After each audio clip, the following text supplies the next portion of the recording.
All right, welcome back to the Detroit Lions News Podcast. I'm your host, Joe Chap. We're going to be talking about the defense now. Um, Look, there's a lot of things to talk about with the Detroit Lions defense, and especially who they play Monday night. Geno Smith has been a pain in the ass for the Detroit Lions and Aaron Glenn every step of the way the last 2 years. When you look at the some of the things that Geno Smith is good at, one of them is he gets the ball off incredibly well. Let's just put it this way.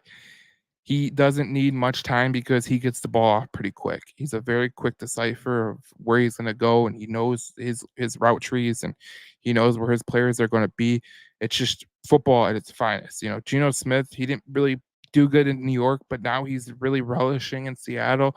And as soon as you see him relish in Seattle, you go, wow, what's the difference? Well, the difference is he's playing for a competent head coach.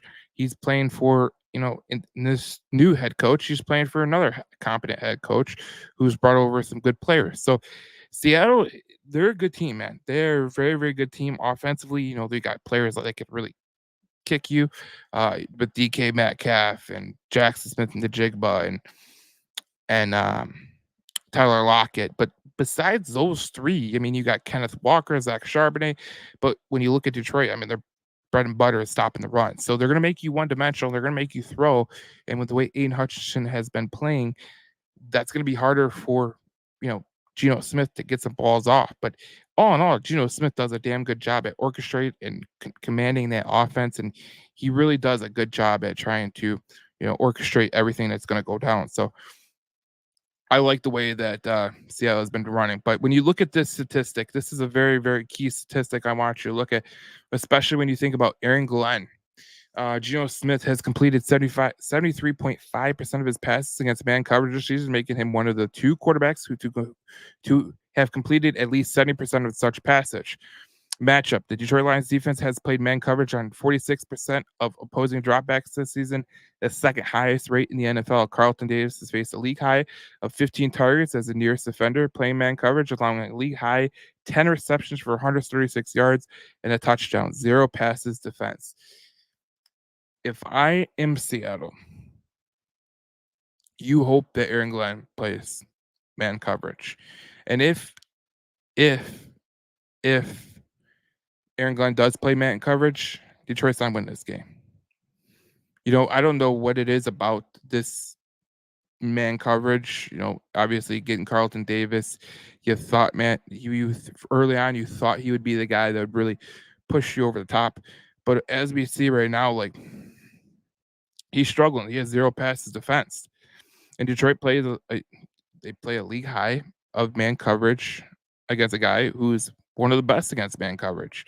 And let's just look at this again. If you're on the podcast, if you're on the podcast and you're listening to this, I'm going to go through it again because when you look at it, like 73.5% of of man coverage, he's good against, and you're going to go against two of these guys. Like you will go against two of these guys in CJ Stroud and Geno Smith. So Aaron Glenn has to mix up the coverage. He has to do something different. He cannot go into this game thinking that we're going to run man coverage. That's what we're going to do, and that's what's going to happen. That just can't happen. It has to be a little bit different. Has to be a little bit under wraps. And to be honest, I think if you could do this, you're gonna win this ball game. But you have to just play to against his strength. His strength, Smith's strength is man coverage.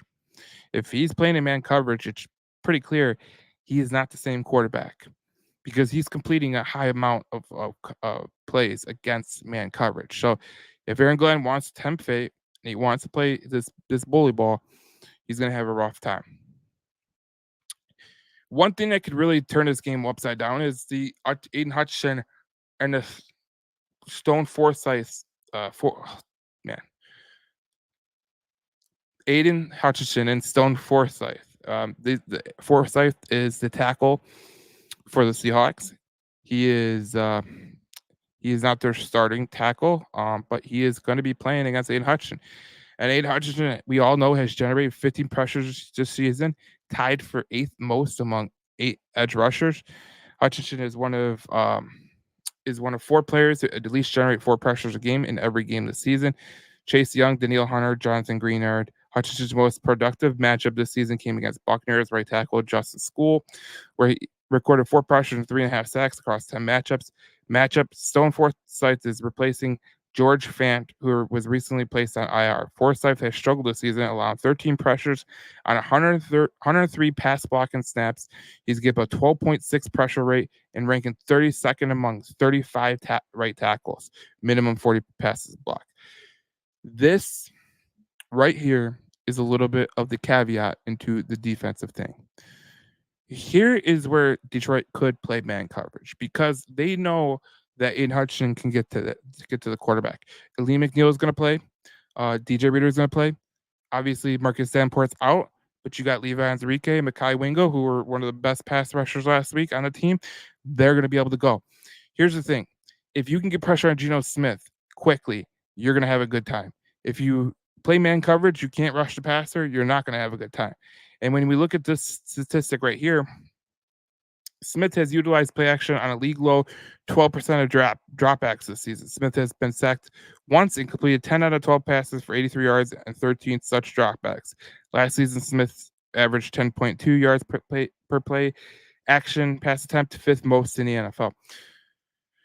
So you can see that the Seattle Seahawks they're not doing the same things, right?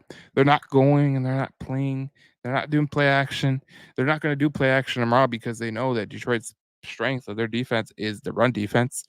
So you know the play action is not going to come. So your corners, your safeties, they can inch up a little bit. And with Brian Branch doubtful for tomorrow, it's going to be very, very interesting.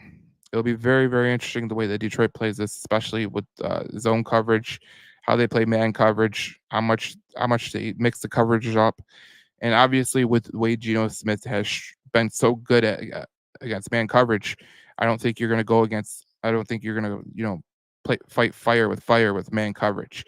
Obviously, Detroit has been in man coverage a lot this season, but if they can just get it under control, they could play the way that Detroit plays. And to get to the passer, they could have a fighting chance. But you got to mix up the coverage. It's not some of the things that Aaron Glenn's going to have to do tomorrow. He's going to have to mix up the coverages, make it hard on Geno Smith. Obviously, when you're a quarterback and you sit in the pocket for a while, you can make some good passes. But the reality of the situation is there's going to be a point in time where you're going to be asked to diagnose the coverage and you're going to get confused and you're going to make a mistake. That's the way this game works. So if Detroit can mix up coverages, obviously Seattle knows their tendencies.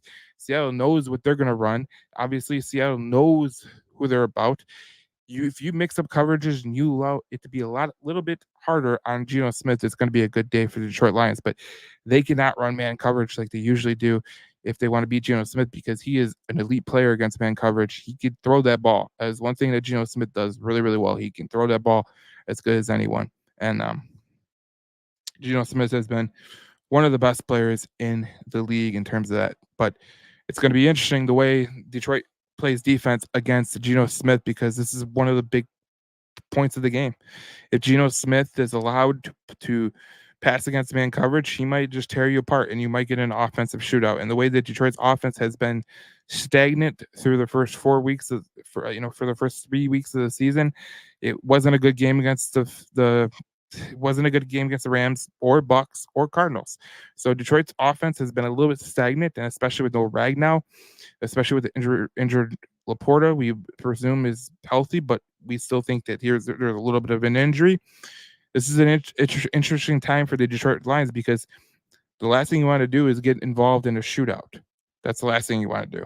And I think that with the playmakers that Seattle has, with the playmakers Detroit has, it doesn't bode well. Like you just don't. You want to avoid the shootout at all costs. Shootouts can be great if you're a team with more talent, but offensively, they have a lot of talent. They do on the offensive side, playmaker side, like DK and all that. Those guys, offensive line, not really their strongest point.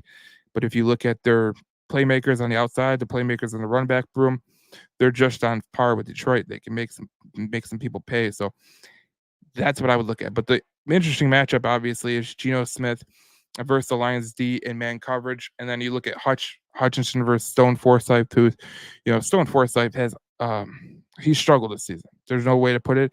He's on 13 pressures, 103 pass blocking attempts, 12.6 pass pressure rate. Um, he's one of the worst tackles in the league. He's going against one of the best defensive ends in the league. This is a clear matchup advantage for Detroit. And if they can get the pressure on Geno Smith in man coverage, that could force him to get rid of a ball and maybe an interception. So this is going to be a chess of a game. You're gonna have to play chess with this team because this is going to be an interesting time for the Detroit Lions if they want to win this ball game, and especially the way that they've been playing. This is a very good shot.